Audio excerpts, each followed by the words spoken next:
Begin by removing the blue cap from your Dazzle Stik. Dip the long brush in water to wet the bristles.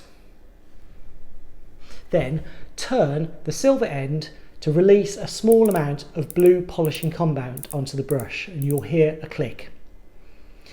Now, natural oils, hand creams and grease build up on the back of diamonds, resulting in a noticeable reduction in sparkle.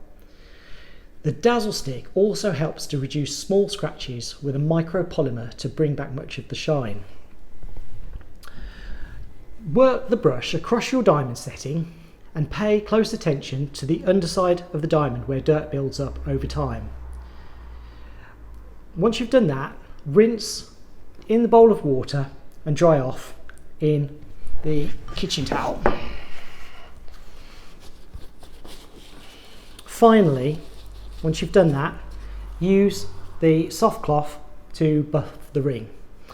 You should notice a considerable improvement in the sparkle and shine of the diamond.